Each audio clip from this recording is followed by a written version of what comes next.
Eu tomei contato com teatro por causa da minha irmã mais velha, que era 10 anos mais velha que eu e estudava teatro, mas ela estudava teatro escondido da minha mãe, porque minha mãe adorava teatro, mas ela era muito contraditória, ela não era coisa para moça de família, então ela gostava de ver, mas não admitia que na família tivesse uma filha.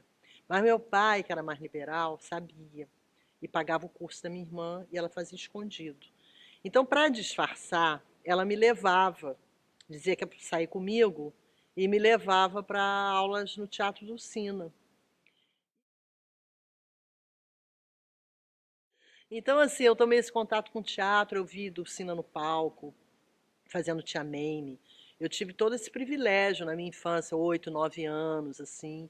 Então eu gostava muito de teatro, até que um dia a minha irmã mandou uma carta para mim, eu estava no sítio em Itaipava com minha mãe, e meu pai era deputado, tinha acabado o recesso parlamentar e ia voltar para o Rio, né? A Câmara era aqui ainda, no Rio. E eu recebi a carta em que eu tinha sido convidada para fazer uma peça de teatro, com 8, 9 anos de idade, e estrear profissionalmente.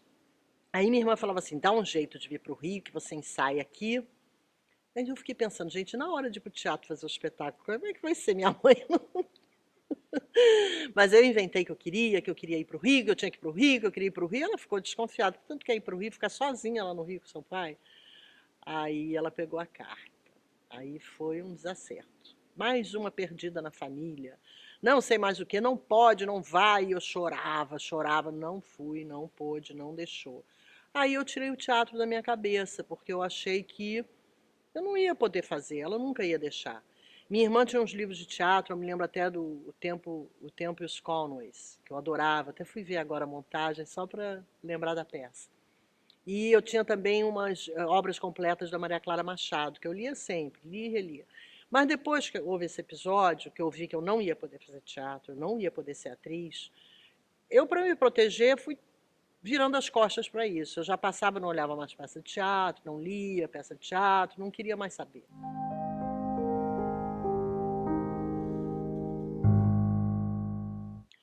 Bom, acontece que minha mãe teve uma doença muito grave e ela faleceu quando eu tinha 12 anos, mas ela sabia que ia morrer. Então, antes dela morrer, logo antes, ela me fez jurar que eu não ia ser atriz. Você não vai ser atriz. Eu jurei para ela que eu não ia ser atriz e que ia casar na igreja. Foram as duas coisas que ela me pediu. Eu não fiz nenhuma das duas coisas. Mas não tem problema, tá tudo certo. E aí tá bom, não vou ser atriz, aquilo estava fora da minha perspectiva. Acontece que meu pai era político, era um político importante no Rio de Janeiro, deputado federal, presidente da Frente Parlamentar Nacionalista, era um cara muito combativo, tinha feito a legislação sobre a lei de remessa de lucros, era assim, ele estava no centro da política daquela época. E ele foi cassado 2 anos depois que minha mãe morreu, exatamente 2 anos depois. Logo na primeira lista de cassação, 100 primeiros brasileiros cassados, ele estava. E isso, já a morte da minha mãe, tudo isso destrambelhou um pouco a família, né?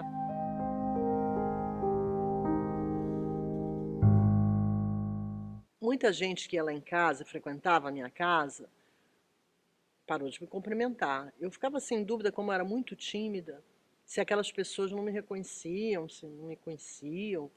Mas claro que me conheciam, né? Eu não falavam mais comigo. Tinha assim uma coisa que foi muito triste isso, essa parte. Você reconhecer no ser humano que é tudo meio por interesse. Enquanto a pessoa tem o poder, aquela pessoa interessa, então a amizade fica prejudicada, né? Então eu foi uma grande lição para mim, uma lição para o resto da vida.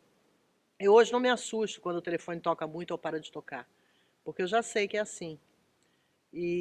Mas na hora, naquele momento, foi uma constatação para uma menina de 14 anos, meio barra pesada, né? Meio dramática. Eu percebi que a cassação, ela não era só para aquela pessoa, ela se destinava também aos seus filhos, aos seus descendentes. Porque durante todo esse período eu me senti muito pressionada por diversos fatores. E eu só senti, parece até estranho, uma liberação quando acabou o período de cassação do meu pai. É uma formalidade, mas é uma formalidade que conta muito, porque na prática ela é exercida. Esse ostracismo, é como se você fosse uma pessoa que pode contaminar os outros, pode contagiar, se tiverem com ela, pode achar que ela também é como você, uma pessoa que não pode estar na sociedade, né? Então isso foi muito, muito duro para mim.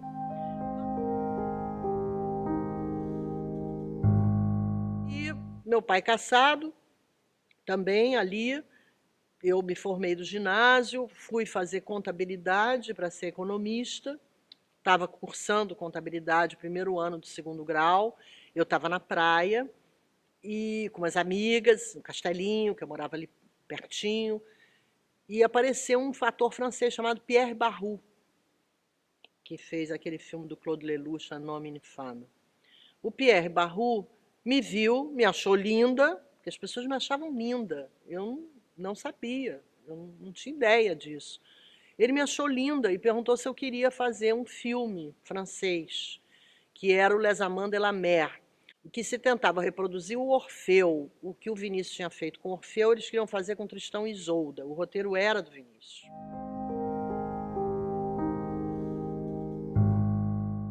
Eu conheci o Cécio Tirré e eu comecei a namorar o Cécio. E o Cécio era um ator de teatro. Então o Cécio me estimulou a fazer o vestibular para o Conservatório Nacional de Teatro. Eu fiz em janeiro de 66.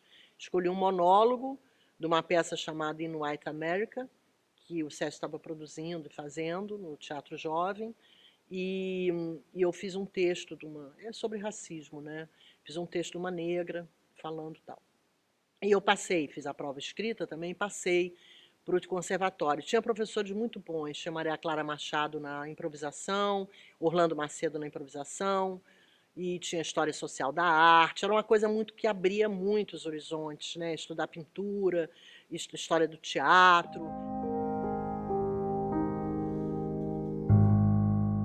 O Cécio fez Pequenos Burgueses com oficina. A oficina costumava todo verão vir para o Rio de Janeiro fazer uma temporada no Rio. E aqui eles arrecadavam muito dinheiro porque e todo mundo ia ver a oficina. E com isso eles arrumavam dinheiro para as outras montagens, né? E eu ia ver sempre os Pequenos Burgueses. Aí o Zé Celso fez uma temporada aqui com várias peças, Andorra.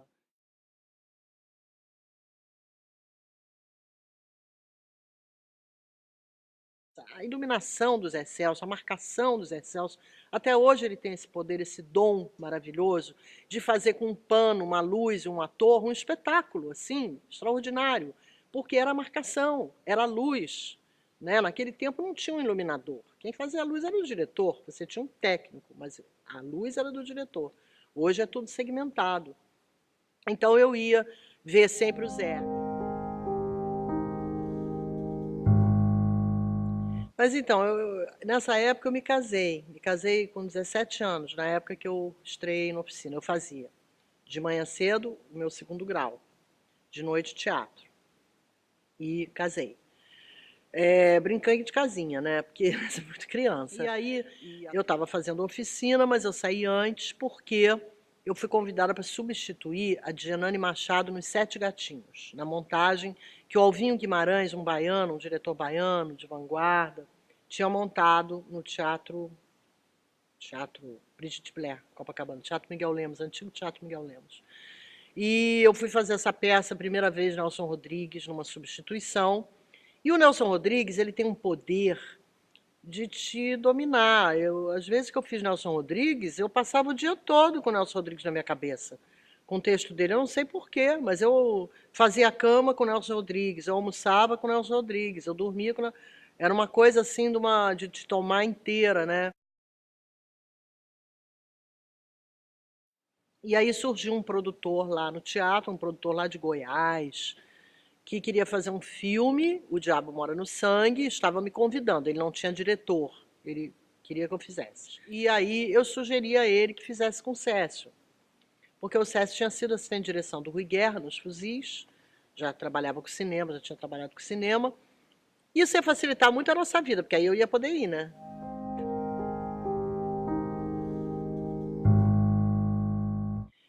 Alguma coisa no Brasil estava mexendo muito naquele momento. Havia já uma discussão sobre luta armada, havia uma série de discussões políticas. O Partido Comunista já era um partido isolado da esquerda, porque já não se pensava, já tinha dissidência, já tinha isso, já tinha aquilo. Então havia muita ebulição, muita discussão sobre os rumos do Brasil durante a ditadura, aquele início de ditadura, porque a gente não sabia que ainda ia piorar muito.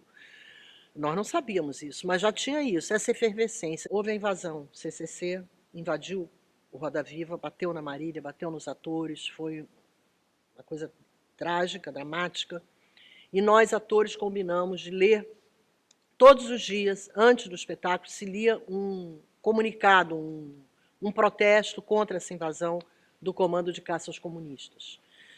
E nós combinamos de revezarmos, porque não podíamos sempre o mesmo ator ler, senão o ator ficava marcado, podia ir preso. Nós estávamos à véspera do AI-5.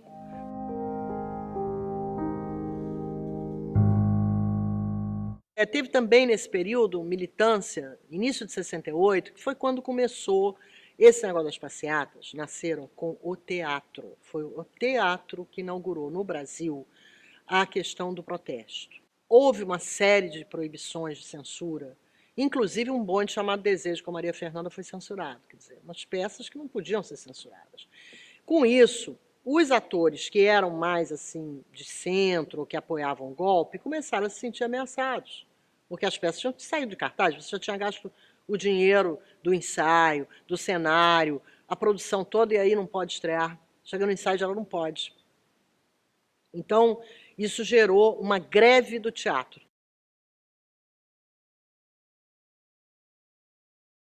Foi quando morreu o Edson Luiz, o estudante foi morto por causa da Guerra do Calabouço, e aí o Viana, Vereza, eu, um grupo, foi lá na São João Batista, compramos uma coroa de flores para Edson Luiz e fomos para o teatro, para a Assembleia Legislativa, na cena disso depois do espetáculo, meia-noite, 1h da manhã. E esse movimento cresceu.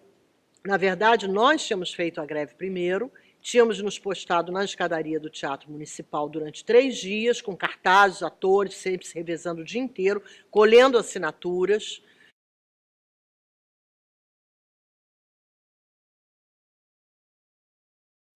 Aí os estudantes, paralelamente, também começaram a fazer, a partir da morte do Edson Luiz, houve uma grande revolta estudantil, então nós começamos a unir nossas forças. Esse período foi um período de muita assembleia, muita efervescência, muita passeata, que deflagrou com o início do teatro e depois a morte do Edson Luiz. Então nós já estávamos organizados e nós fomos juntos, até chegar no auge, que foi a passeata dos 100 mil.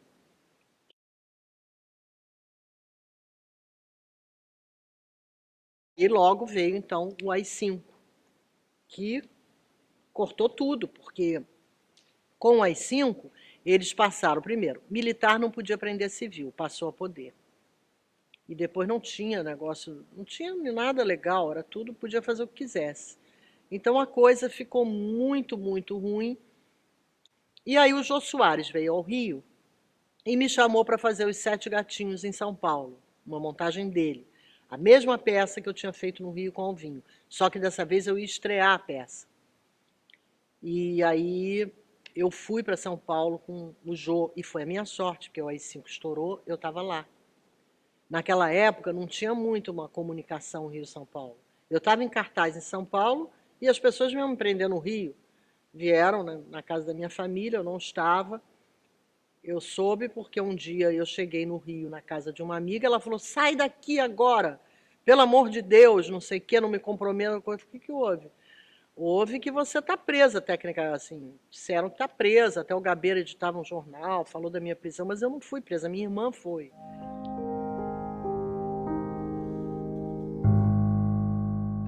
Aí eu tinha visto o Nelson uma vez, numa assembleia na BI, que ele tinha ido falar, um negócio de política, e eu tinha achado ele muito bonito, muito atraente, mas assim de longe. Aí eu fui com Rui Palonai e Nelson Dantas para a produtora Mapa conhecer o Nelson. E quando eu falei muito prazer, eu vi que ali eu tinha ficado. Eu já fiquei ali, com muito prazer eu já fiquei. Eu falei, pronto, esse cara vai entrar na minha vida. Já entrou. Assim, quase que ele entrou assim, direto. E eu fiquei apavorada, porque eu me apaixonei por ele assim na hora. E o Nelson começou a preparar como era gostoso o meu francês, e me convidou formalmente para fazer. Aquilo para mim foi, eu fiquei sem dormir aquela noite, porque fazer um papel protagonista com o Nelson era uma coisa grande demais para mim, né? Fiquei muito contente. Ne resuashara sui. Rire ishi sui mbira. Oyuri kuri se anama o pepiki isherama. Rein. Se anama eta oyori kuri o pepiki. Ishe avama. Inchi. Rire ishi sui mbira. Oyuri kuri se anama o pepiki isherama. E ele falava para mim só uma coisa: eu realmente não podia ter feito esse filme antes de conhecer, tinha que ser com você. Então foi um filme muito, eu fiquei muito feliz de fazer. Eu ganhei o prêmio da Associação Paulista dos Críticos de Arte.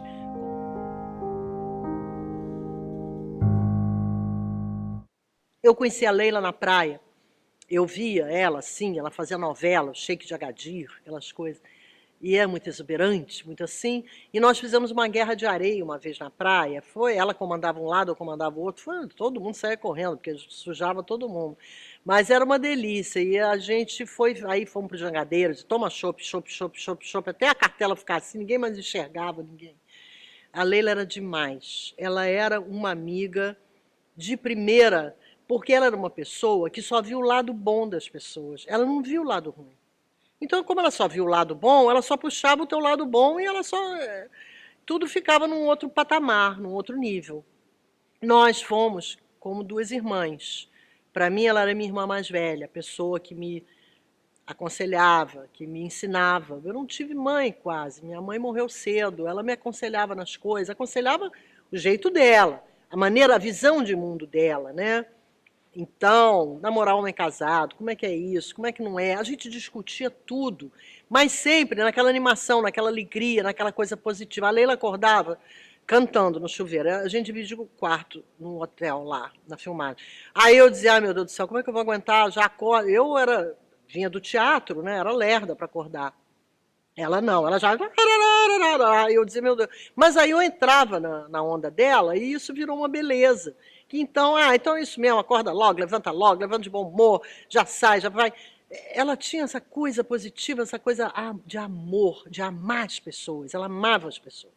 Não interessava quem fosse, ela amava. Então isso foi... A Leila foi minha grande mestra, minha grande amiga, minha irmã mais velha, minha irmã querida. Eu tenho muita saudade dela, não dá nem para falar. Tenho vontade de chorar, porque foi demais a passagem dela no mundo, uma coisa de abertura, de abrir um caminho para as mulheres que não havia, entendeu? Apanhou muito por isso, sofreu muito por isso. E faturam muito em cima dela, injustamente, porque ela é única, ninguém é igual a ela. Não adianta dizer eu fui amiga da Lene, então eu sou igual a ela. Não é. Ela é ela. E nós éramos tipo sol e lua, eu era mais melancólica, ela era mais solar. Mas a gente se entendia nisso. A coisa mais linda da nossa amizade, eu acho, é que nós falávamos tudo uma para a outra.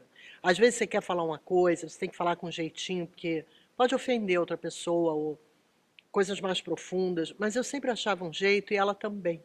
Então nós nos falávamos tudo, não havia não havia coisinha por trás, uma traiçãozinha, uma coisinha, um negocinho que você esconde, não tinha isso, era uma coisa... Isso era o mais bonito da nossa amizade. Eu tinha muito amor pela Leila, eu acho que eu vou levar isso para a vida toda, né? Eu nunca vou esquecer dela.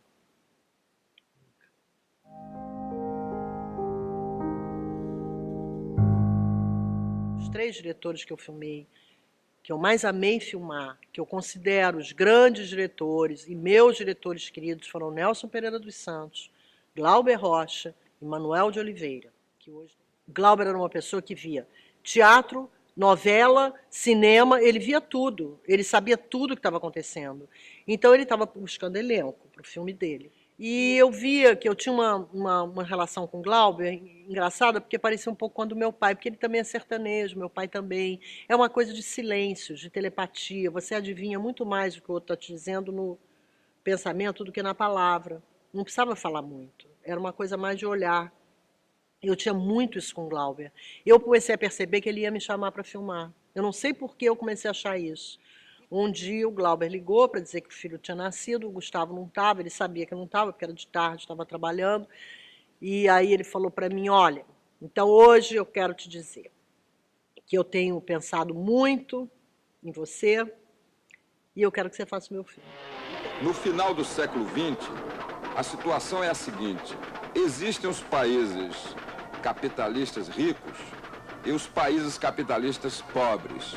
Existem os países socialistas ricos e os países socialistas pobres. Na verdade, o que existe é o mundo rico e o mundo pobre.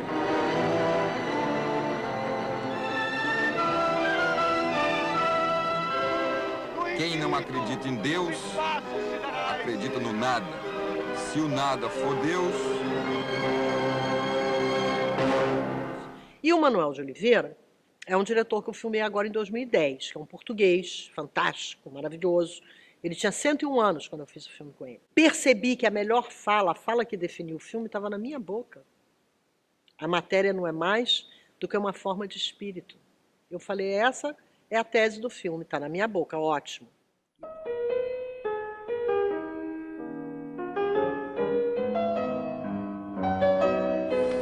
A senhora é o fotógrafo, não é? Foi a Angélica, sabe? Uma desgraça. Que linda. Que linda que ela está. Parece mesmo um anjo do céu. Nem parece morta. Não acha? Seu fotógrafo. Esta estranha realidade, a alucinação.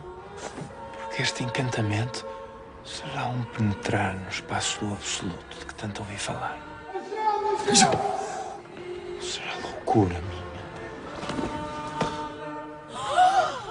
Chamei uma louca! E quando chegou em Cannes, no Festival de Cannes, diante da conferência de imprensa, jornalistas do mundo inteiro, um jornalista brasileiro, Rodrigo Fonseca, que é um crítico muito consciencioso, muito bom, perguntou qual tinha sido a contribuição da coprodução brasileira para ele. Ele falou que era eu.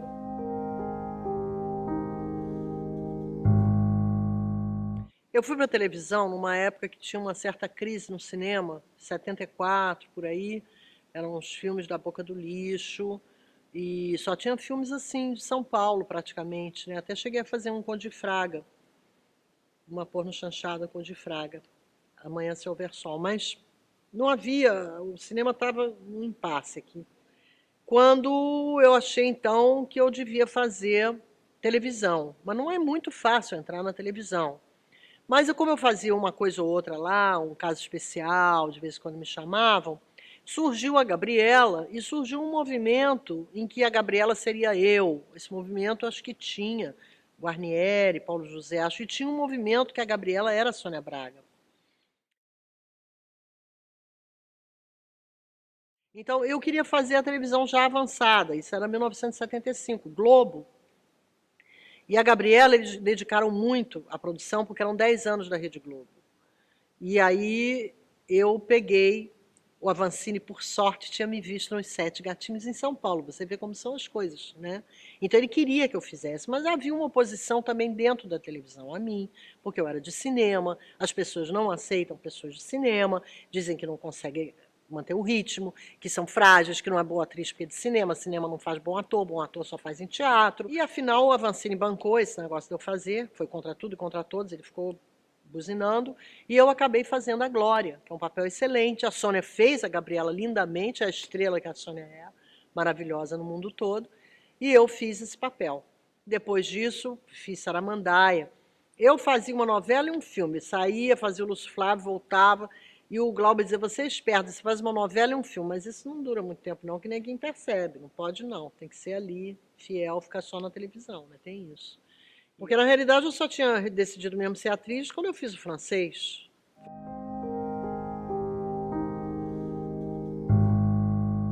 E depois eu não fiz novela, porque eu tenho 3 filhos, aí depois eu engravidei da minha 3ª filha, o Avancini me chamou para fazer uma novela, eu estava grávida, e aí eu não pude fazer e meio que eu me afastei da televisão. Eu fiz Rosa Baiana em 1980, na Bandeirantes, mas eu já estava com a cabeça em muitos outros lugares, né? Eu pensava em dirigir. Já na época da Gabriela eu filmei esse documentário num intervalo de 10 dias de gravação, que é o Mulheres de Cinema, o primeiro filme que eu fiz, sobre essa pesquisa que eu fiz sobre as mulheres que trabalharam no cinema no Brasil desde o seu início. E aí eu já estava seguindo mais por esse lado, né? Eu tinha um colega que dizia para mim, você filmou com grandes diretores, é muito difícil depois você entrar e pegar diretores que não conhecem, que não sabem. E não é uma questão de você achar que você sabe mais que o outro, nada disso, mas que você quer evoluir como ator também. E se você não tem um diretor que te puxe mais e te leve para além, você vai ficar ali, ou vai ter que seguir num enquadramentozinho mais estreito. Montei curta-metragens dos meus amigos, e com isso eu fui aprendendo a direção, na montagem. A edição é muito importante. Quem edita sabe disso. Então, eu fui aprendendo. Cresci como atriz, editando, porque vi que você vê muitas vezes a cena de um ator, você começa a achar defeito, não tem jeito. Então, eu fui vendo. Cresci como atriz e vamos dizer, me formei na direção fazendo isso, editando filmes dos outros. Fui fazendo meus curtas, até que eu achei que eu já podia fazer um longa. Assim, eu fiz o Erotique, que era um filme de episódios. Eu fiz 30 minutos, eram 4 episódios de 30 minutos. Aqui no Brasil passaram com 3, mas eu coproduzi. Eu fiz a produção e é uma coprodução internacional, e a direção do episódio. Depois eu fui para o longa, o Lara, que me trouxe muitos sabores. Foi um filme problemático na minha vida, porque, em primeiro lugar, eu comecei a captar os recursos e a classe cinematográfica não aceitou que uma pessoa como eu, uma atriz, uma mera atriz, captasse recursos. Como ela vai captar mais que a gente? Começaram uma campanha violentíssima comigo. Eu só não quebrei, porque, como disse o Nelson, você é muito inteligente, você tem muita cabeça. Porque se eu não tivesse muita cabeça, eu tinha quebrado. Aí eu fiz um filme, o RID, A Construção da Utopia, que é um documentário de arquitetura, um grande arquiteto esquecido. Eu tenho sempre essa identificação com as pessoas que são injustiçadas. Eu devo ter alguma coisa a ver com justiça.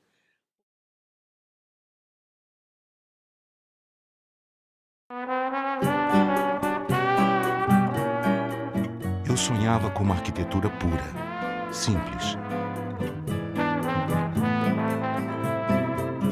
Nós não conseguimos fazer nada sem arte, nem pentear o cabelo.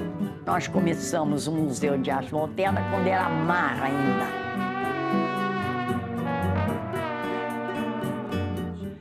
É a alegria de botar o RID no lugar que ele merece. Porque meu ex-marido falou isso, Gustavo Dal. Pelo menos você botou o RID na roda novamente. Isso foi muito importante, porque ele estava esquecido. Todo mundo dizia que o aterro era da Lota, que o Man era do Oscar Niemeyer, que o aterro era do Burle Marx, Pedregulho não existia. O cara que bolou tudo isso. Como é assim? Como assim? Como assim? Eu nunca imaginei que eu fosse fazer um trabalho do Darcy. Eu conheci o Darcy na época do Irá, que é um filme que eu fiz com o Gustavo Dal, um belo filme. E quando me deram essa ideia, a princípio eu rejeitei. Mas depois eu falei, poxa, uma série boa sobre Darcy, é outro que merece. Vou fazer. E comecei a pesquisar, e para mim era fácil, porque aquele mundo dele foi um mundo que eu vivi muito com meu pai. Então, eu tinha muita informação que as pessoas não tinham, que não tinha nos livros. Mas eu fui, estudei o livro dele todo, a biografia, o Confissões, li o Maíra, que eu tinha lido em parte, na época que foi lançado, li todo. Comecei a ler as coisas, me enfronhar e entrar no Darcy.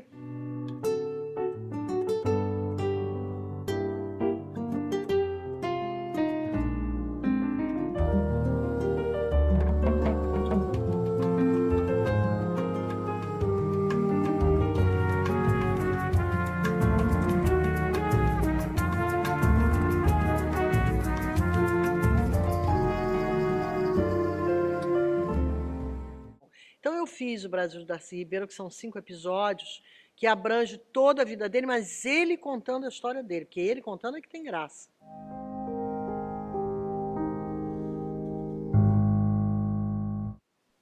Bom, meu próximo projeto é Mangueira em 2 Tempos, utilizando o material do Mangueira do Amanhã, que é um documentário que eu fiz com umas crianças da Mangueira em 1992, e o que aconteceu com essas crianças? Foram 10 crianças, sendo que 2, Wesley da Mangueira e Camisa 4, têm uma carreira muito bonita no samba hoje. Eu filmei, um tinha 12, outro tinha 8, 6.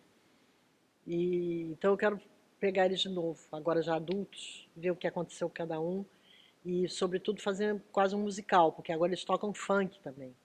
Então fazer samba e funk, onde é que o samba e o funk se encontram, fazer uma coisa bem mais musical assim. Eu estou começando a captar para esse projeto, começando a batalhar esse projeto num momento difícil para os cineastas independentes, porque é um momento em que todo o investimento do governo federal e municipal no Rio de Janeiro é voltado às grandes empresas, aos grandes distribuidores e aos cineastas mais chapa branca, assim, ou cineastas de muito sucesso, de bilheteria.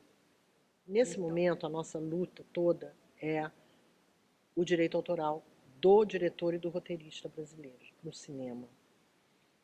Porque eu já tinha participado dessa luta com Sônia Braga e Norma Blum em relação aos atores. Nós conseguimos, na época do sindicato, com Otávio Augusto era o presidente, colocar na regulamentação da lei da profissão do ator o artigo 13, que diz respeito aos direitos conexos. E, com isso, os atores passaram a receber os direitos conexos. Recebe pouco, mas o princípio está estabelecido. Isso é que foi importante. Isso rendeu problemas para mim, para todo mundo, claro, que participou, né? Quem não participou, depois foi lá, posou nas câmeras, vitorioso, foi uma beleza. Mas quem fez mesmo o negócio ficou meio queimado. E agora a gente está pensando, então, em fazer a questão do direito autoral do cinema. Porque se paga direito autoral na música. Os próprios músicos recebem pelo cinema, pela trilha sonora. E como é que o roteirista que escreveu não recebe?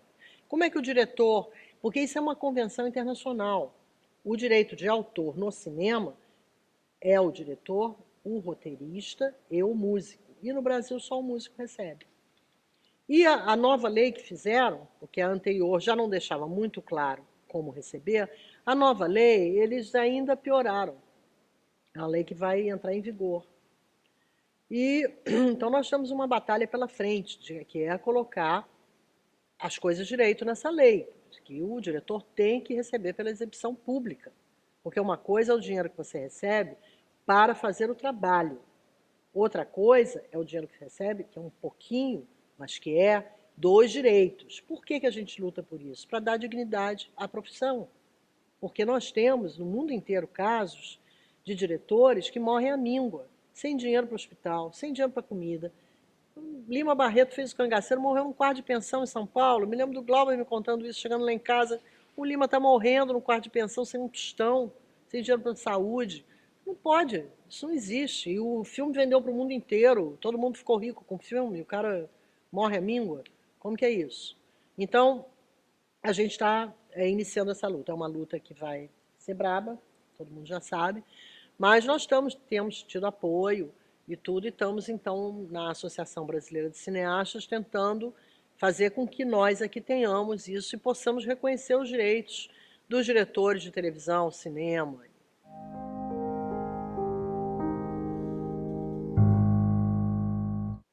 Uma das coisas boas da minha vida foi ter convivido com artistas maravilhosos. Isso é um privilégio que eu tive. Essas coisas tem que agradecer mesmo. As pessoas que eu conheci. E uma dessas pessoas que eu tanto amei, um amigo tão querido, foi o Antônio Carlos Jobim, o maestro. Tom Jobim. Tom era uma pessoa grande, grandiosa. Ele fez a trilha sonora do Casa Assassinada quando eu era assistente de montagem. Eu tinha 21 anos.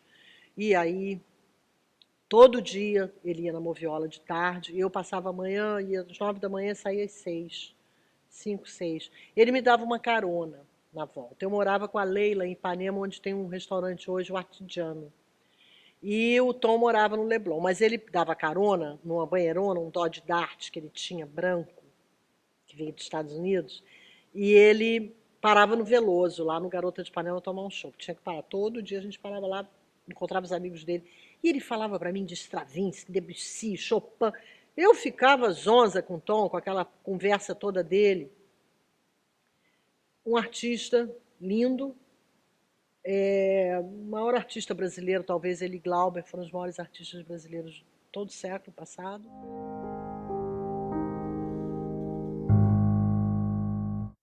Mas eu sei que tudo que eu fiz com a maior honestidade. Isso eu sei. tudo que eu fiz com amor. E quando a gente faz umas coisas com amor, se aproveita muito. Então eu acho que eu sou muito aproveitável no futuro.